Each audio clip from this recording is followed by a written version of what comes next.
Okay, we're going to return to our lecture and pick up with the populist party. And for that, let's have a little populism with Mr. Betts.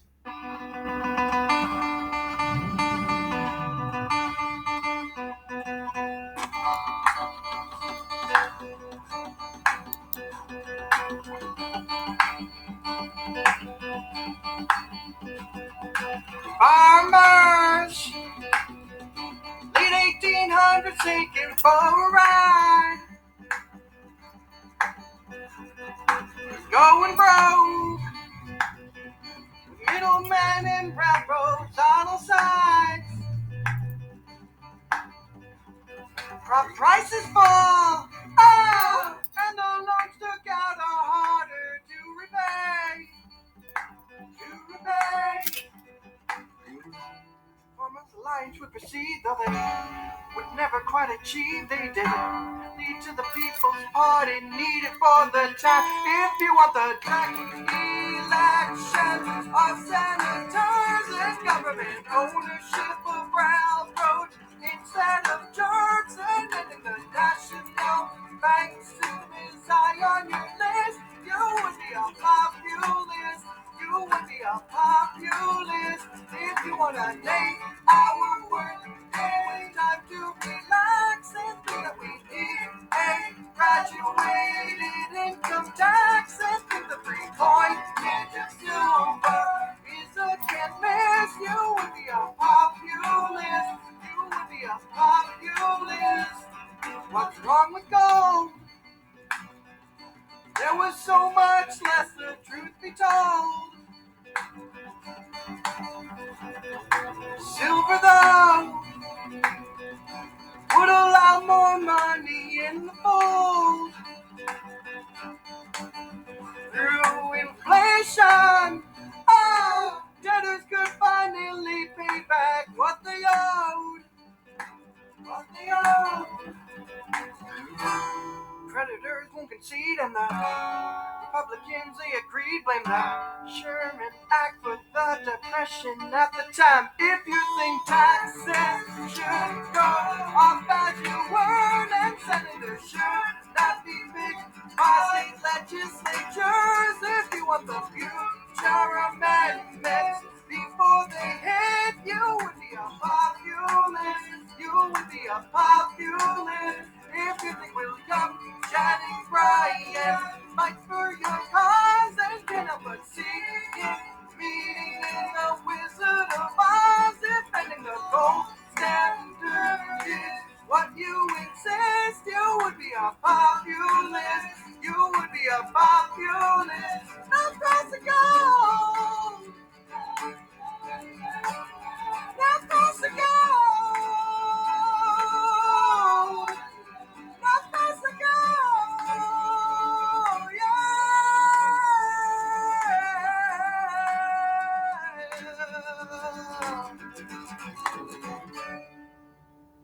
Welcome back, class. There you go, the Populist Party and their free silver message done to Taylor Swift's new single, Style. The things I do for this class. Now, that video was actually the prize for the Mr. Betts Class 2014 contest. The winner wanted a video on the Populist Party, and even more, she wanted it to go out to her A-Push teacher, Mrs. Albrecht. So, Ms. Albrecht, that one's for you. If you're already past the Populist Party and well into the progressive era, got a couple of videos for you. First one, Upton Sinclair's The Jungle, done to The Lion Sleeps Tonight. The second one, a women's suffrage duet done to Baby It's Cold Outside. And if you've already gotten yourself into the Great Depression, FDR's New Deal will help you out, done to Bruno Mars's Uptown Funk. As always, you can follow me at Mr. Betts Class on Twitter, Instagram, Facebook, Tumblr. Make sure you like, share, and subscribe. Be safe, and I'll see you next time.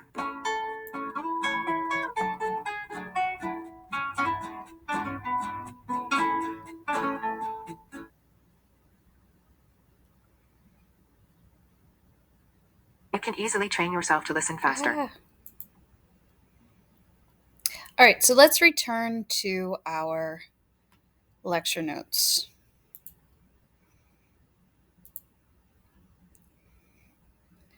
So during this time, we're going to see that populists during this era in the South and West are going to really gain a lot of support. And this has a lot to do with the fact that populists are really garnering a lot of attention from the spreading of the message that they have the means of being able to communicate with their constituents in these People's Party type of open exchanges, open markets, and this idea that this isn't just a one off. This is them truly being able to get their message across and get their message in multiple venues. But if you notice, the areas where they're not getting this message across is in the very populous Northeast, the industrial North, and this is problematic. Well, apologies. Let's return.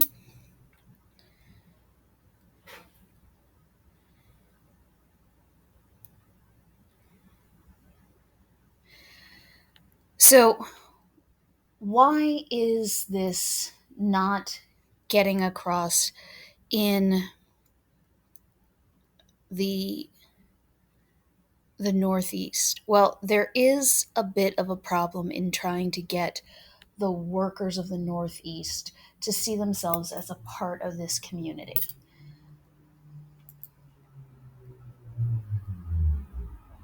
Essentially, in 1893, we're going to see a depression hit, and the conflict between labor and the financial support that they need is going to really put a strain in place that the populace might be able to utilize to their advantage. Industrial workers had traditionally been a part of the two party system, and employers used state or federal authority to protect their economic power and suppress labor unrest. But in the uh, May of 1894, the federal government had to essentially put down a group of unemployed workers led by Ohio businessman Jacob Coxey, referred to as Coxey's Army, that had marched on the nation's capital because of the fact that these workers had marched there basically demanding for some sort of financial relief due to this economic downturn. So now what we're seeing is that during this period, there is a shift in how people are viewing themselves, how they are going to turn on the system. Now, how are they going to respond to this? Well, unfortunately, the populists are not able to necessarily get this to turn in their favor as quickly as they would have liked. Because instead of making this into a populist system that would respond to the immediate needs, instead, what we see is a system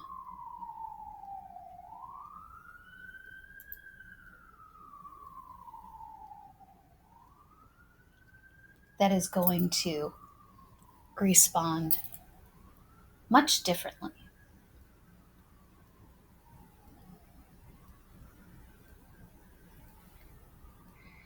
Now, in 1892, we've got a split Democrat Republican populist. But then if we jump ahead, let me jump ahead to the 1896 split of Republican Democrat. Notice that there's a real feeling that the Democrats had betrayed a lot of people in the previous election. So even though the populists weren't able to retain that support long enough to hold a lasting party contingency, it does suddenly change the demographic mapping. And we'll return back to this momentarily.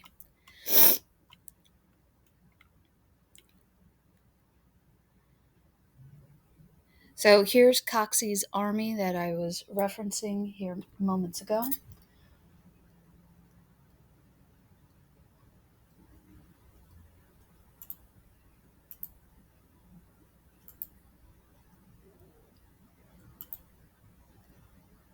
So in 1894, the populists are going to double their efforts and appeal to industrial workers. And in state and congressional elections of that year, we're going to see that the Depression worsens. Voters abandon the Democrats. The populist vote in rural areas is going to increase, but most workers did not vote populist. Few populist demands spoke to workers' needs. And as their calls for higher demands are going to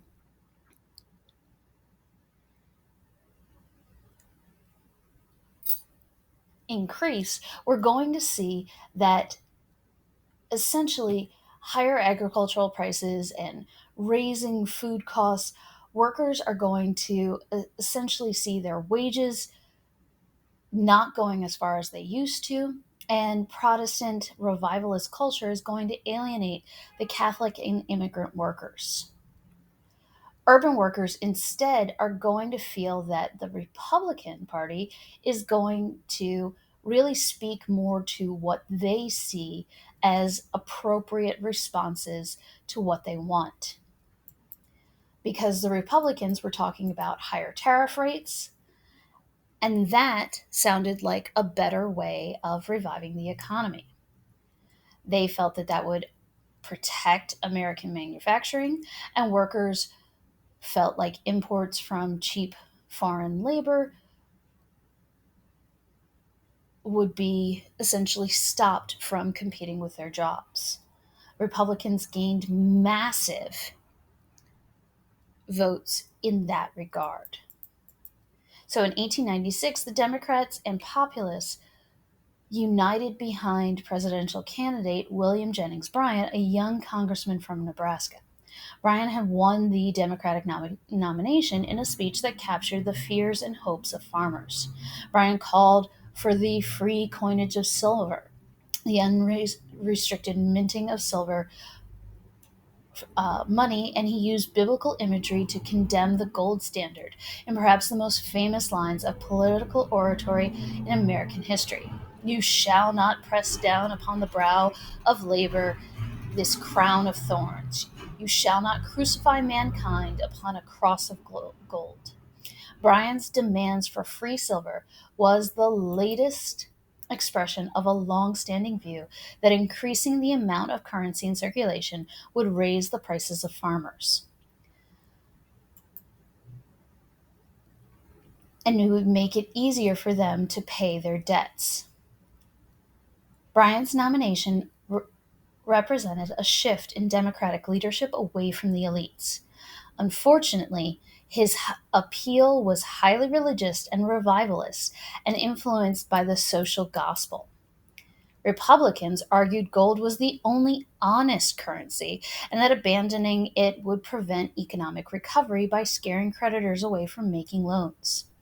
They, uh, they nominated Ohio Governor William McKinley, who passed the highly protectionist McKinley Tariff in Congress in 1890. By the time we get to the 1896 election, the first modern presidential election, we see that the Republicans poured an unprecedented amount of money into a highly organized campaign that used massive educational efforts to direct against the Democrats' call for free silver. This showed the national divide amongst regional lines.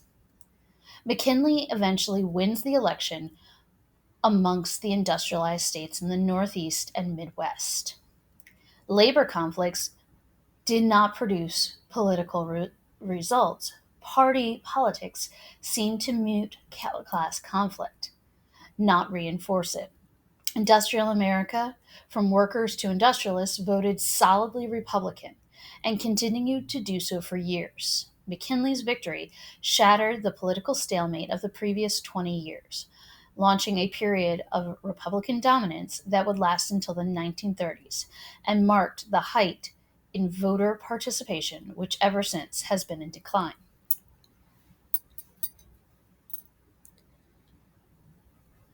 So here is the image of William Jennings Bryan and his cross of gold.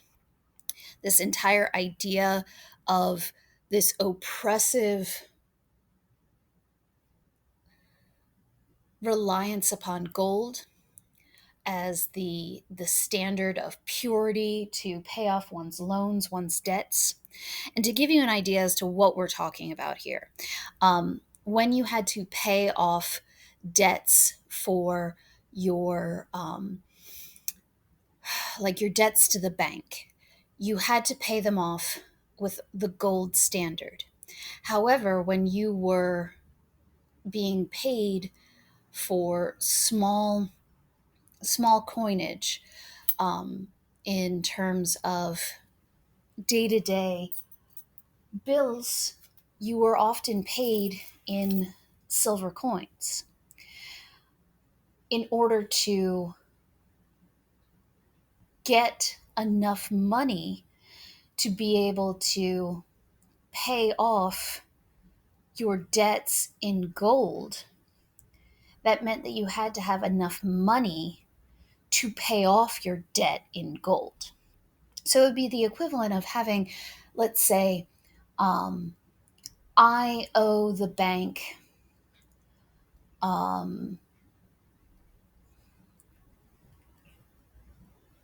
a bill of $100, but I can't pay that bill with $10 bills. I can't go in and say, okay, here's 10 $10 bills. I have to go and I have to get a $500 banknote. Now, if you've never seen a $500 banknote, it's because they don't have them easily available in circulation. Nobody carries around a $500 banknote because we're not ballers like that. So I would have to have a $500 banknote to go and pay this $100 bill. And the reason why this is so ridiculous is that would mean that I would have to have an extra $400 at my disposal to be able to pay that bill, which I don't have, because of course I don't have that. And that's the issue here. Like I would need to have all of this excess money to be able to have this ridiculously high standard. Okay? It would be the equivalent of having to pay your rent in diamonds. Yes, you'll get change back, but you have to pay it in diamonds first. They won't accept money. You have to pay it in diamonds. If that can give you some sort of equivalency. So that's why the farmers are upset, because they're like, we don't use this. in our daily life. I don't go around carrying sacks of gold. Now, the reverse is that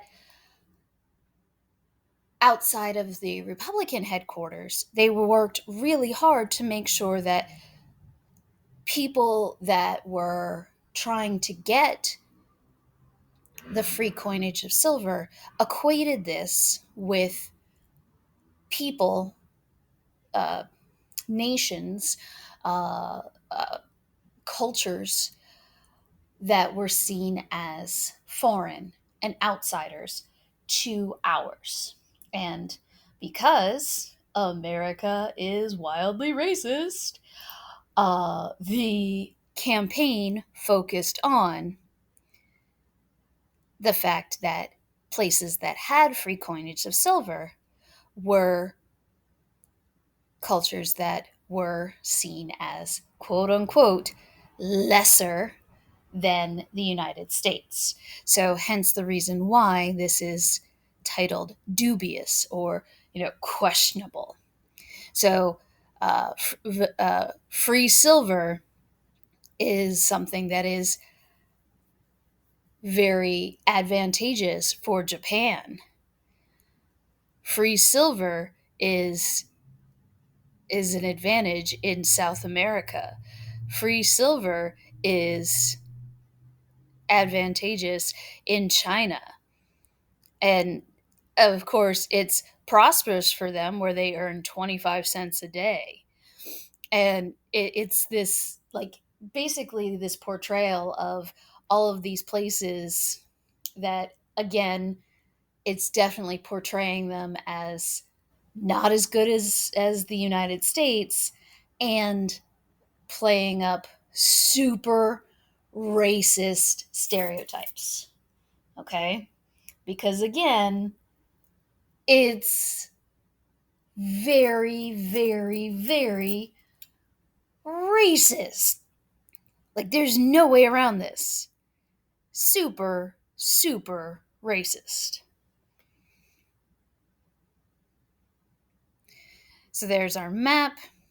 So let's talk about what's going on in the segregated South, because can't have enough racism.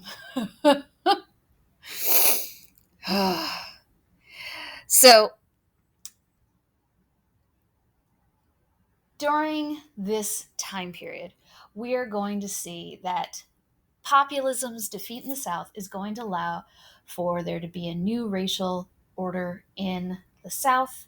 The Redeemers, a coalition of black merchants, or I'm sorry, of merchants, planters, and businessmen who came to the region in 1877 and claimed to have redeemed or made the South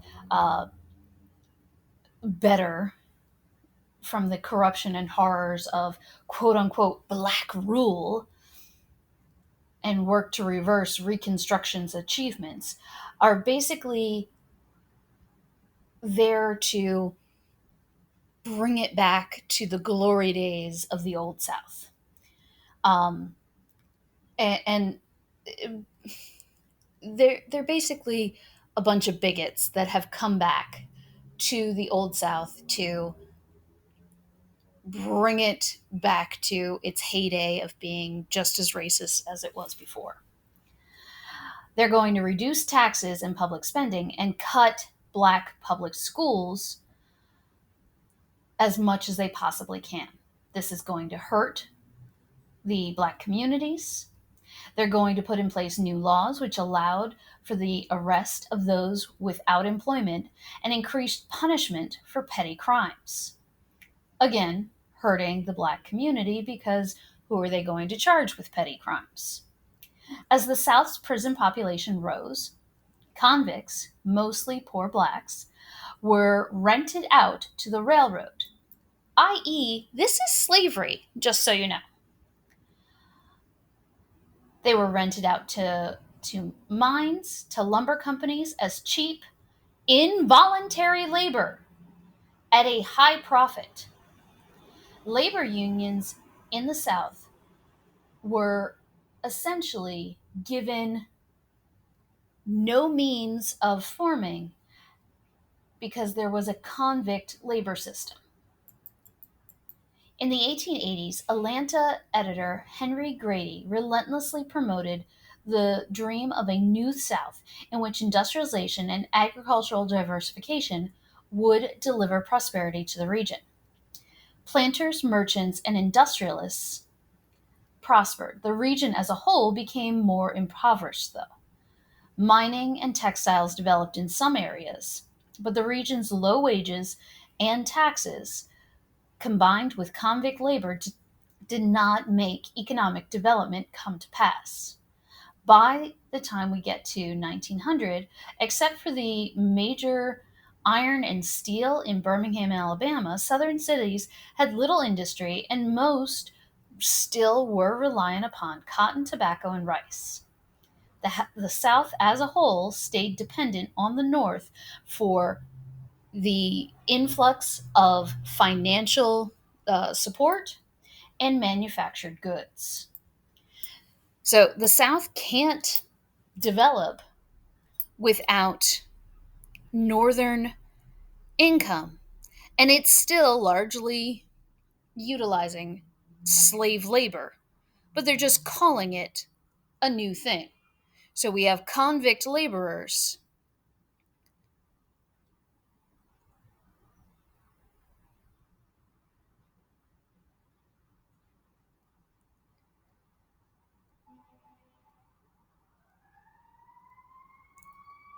And now we have convict laborers that are both black and white.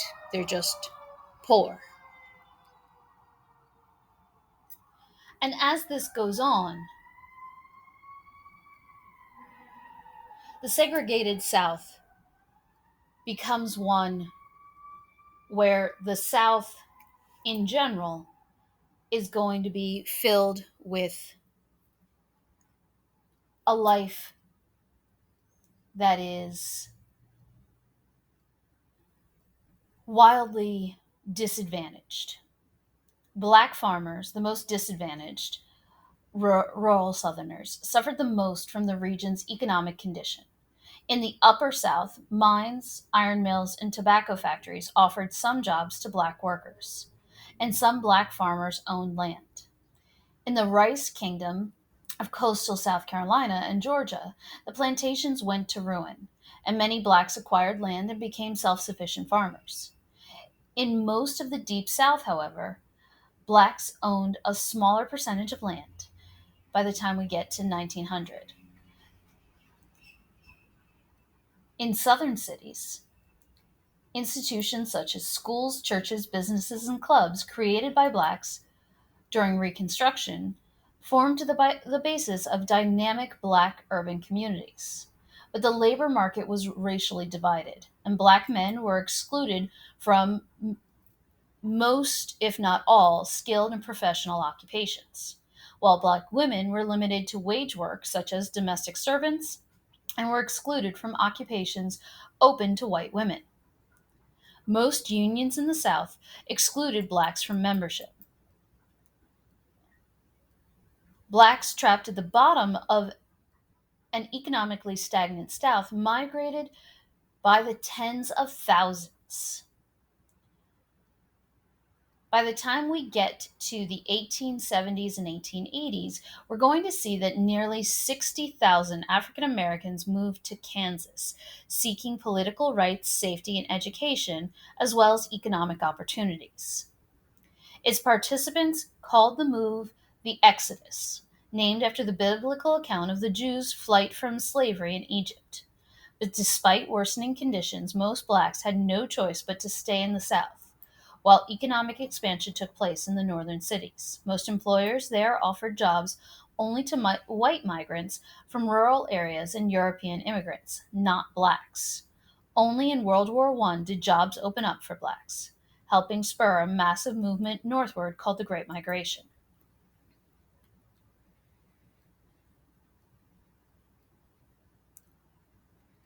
So, when we're talking about domestic labor in the first half of this time period, We're talking about essentially laundry, housework type of domestic jobs.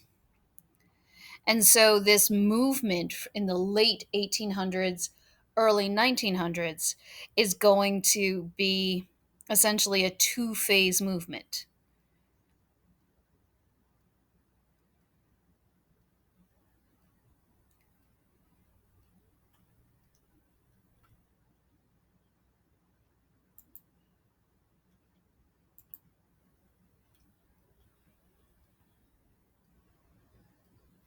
Despite redemption, blacks continued to hold office and vote in the South after 1877.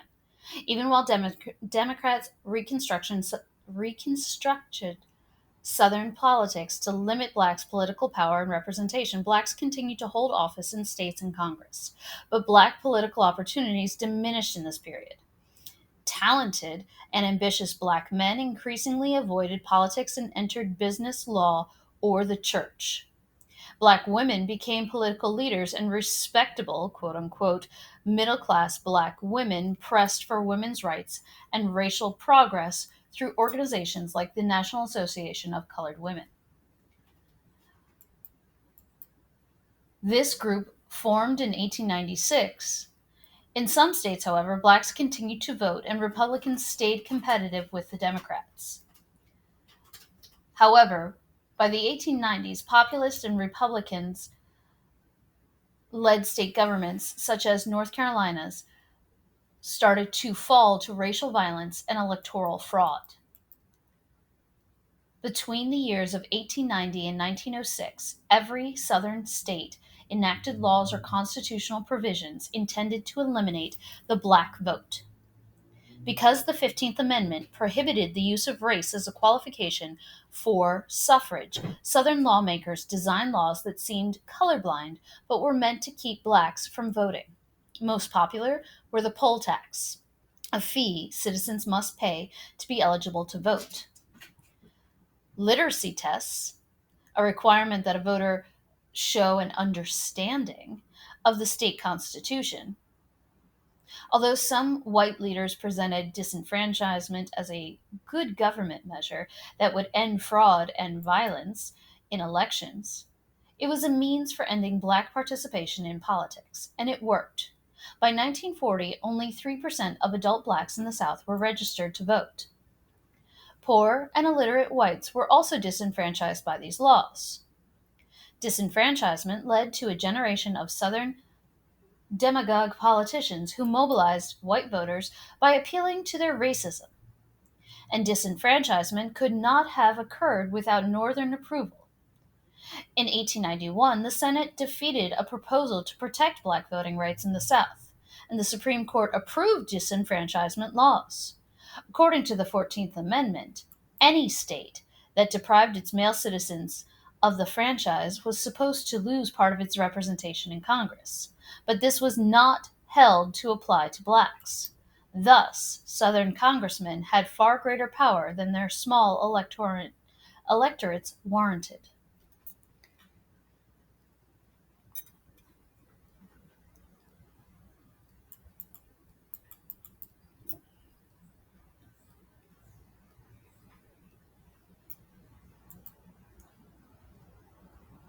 Alongside disenfranchisement in the 1890s, segregation was imposed throughout the South.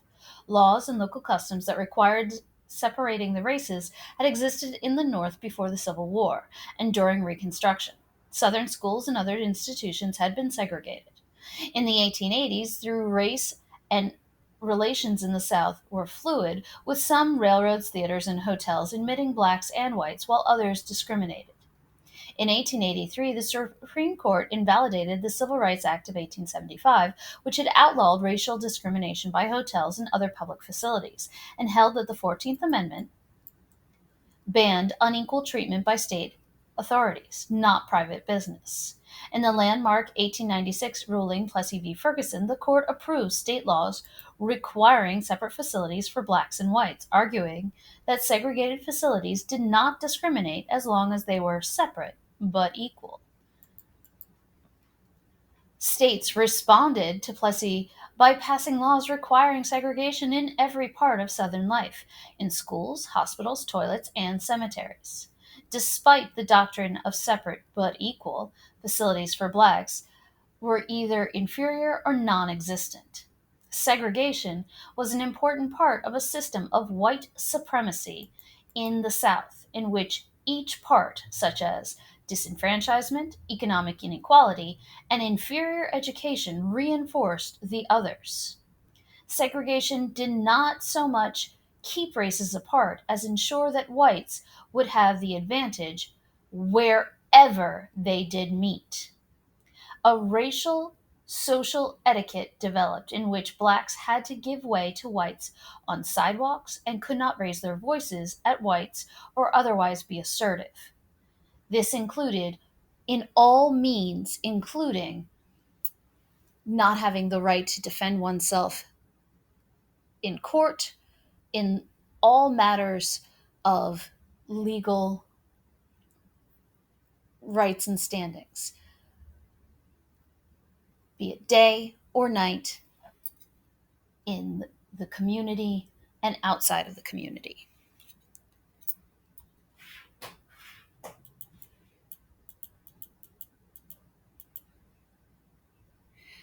So when we talk about there being separate but equal, the facilities were always wildly different. They were never schools that were equal, they were never facilities that were equal. They were always wildly different.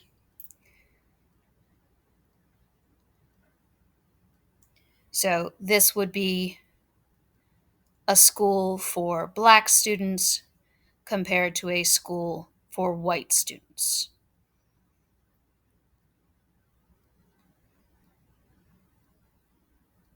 Meanwhile, the violence against blacks was not only prevalent, but it was pretty much a spectator sport. This was a crowd of 10,000 that watched the lynching of Henry Smith in Paris, Texas. 10,000 people watching a man be murdered.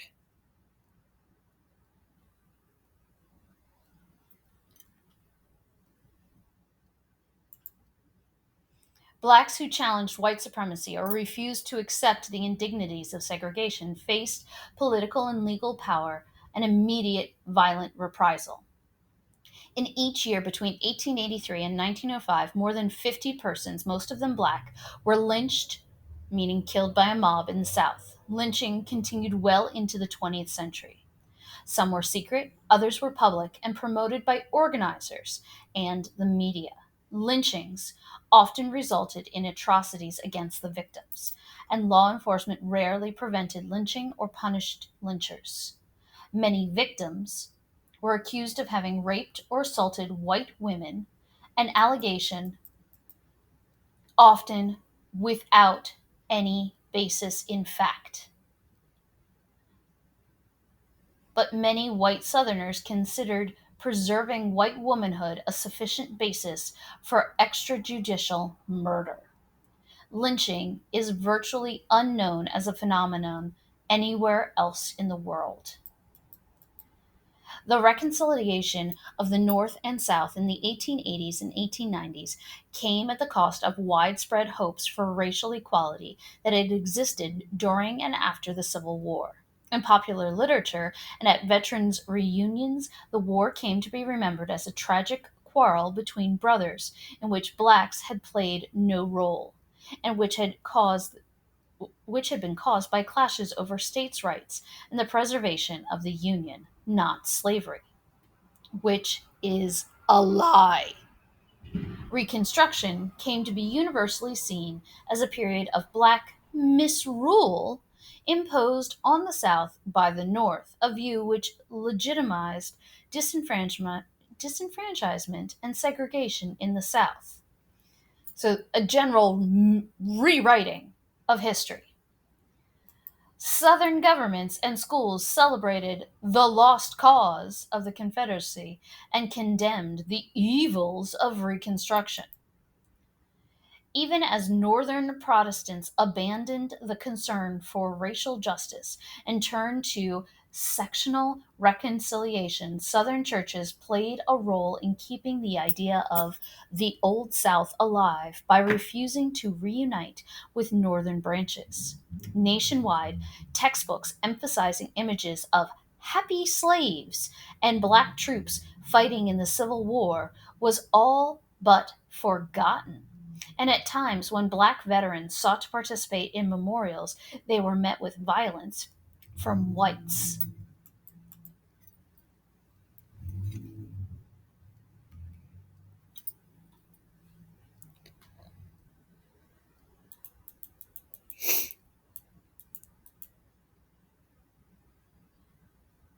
So between 1889 and 1918, we see states with over 200 lynchings.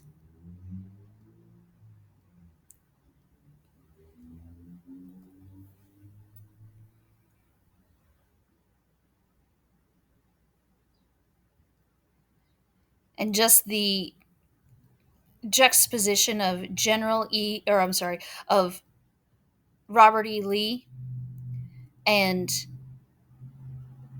Christ, this idea that he is a demigod of the South, just wow.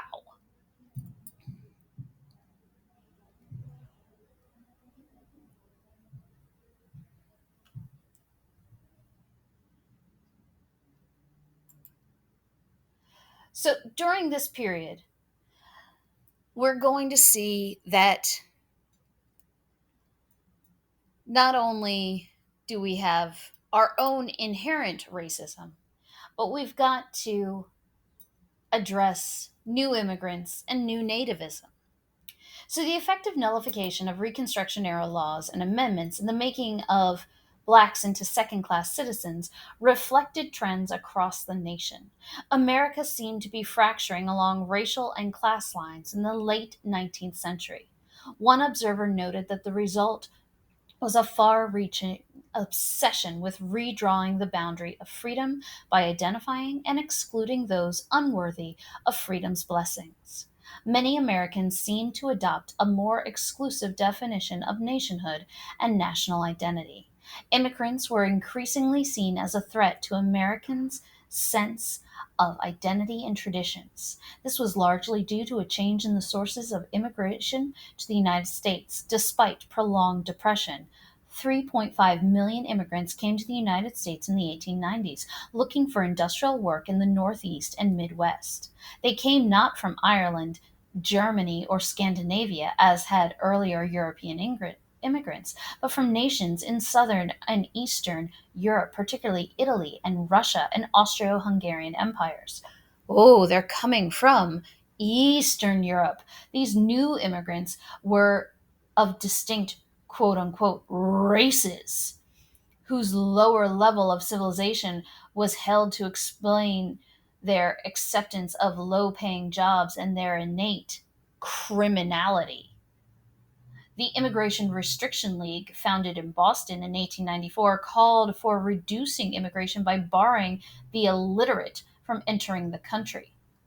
This measure was adopted by Congress in 1897 but vetoed by President Cleveland.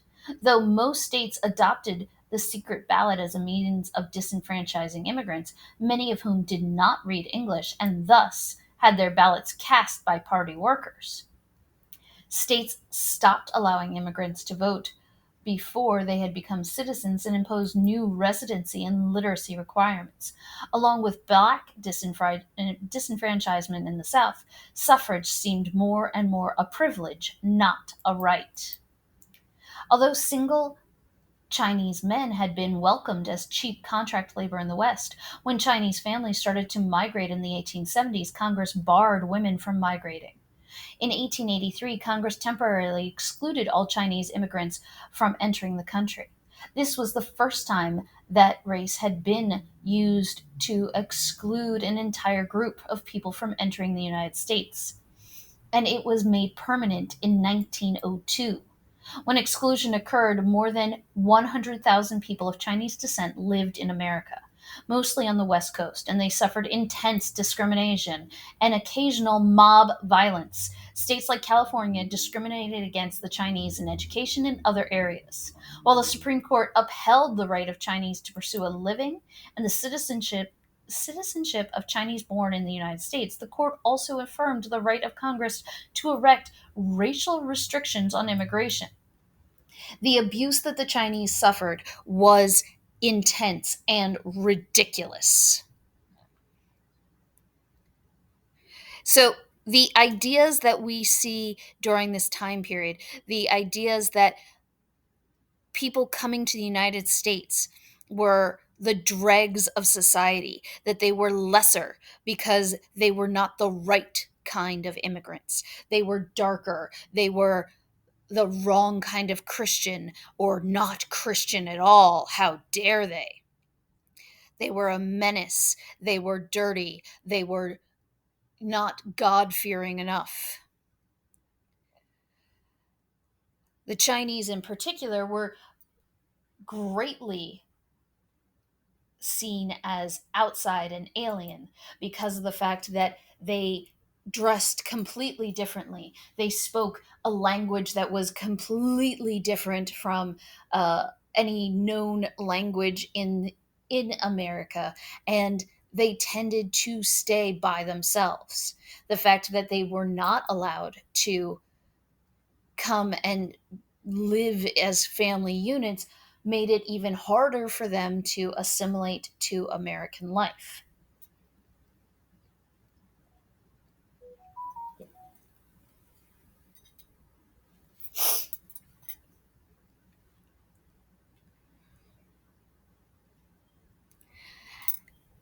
And what happens is those groups that did come here and did try to settle and did create businesses, at any time that there were any problems within the communities that they settled in, like outbreaks of disease,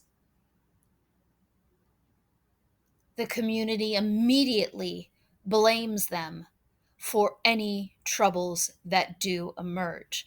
An outbreak of disease caused an entire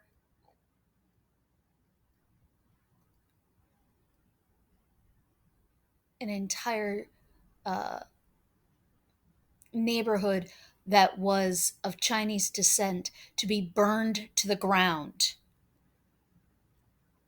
in California, in Nevada, in Arizona, over and over again. These small, insular Asian communities are attacked and burned down. And over again, they receive no protection.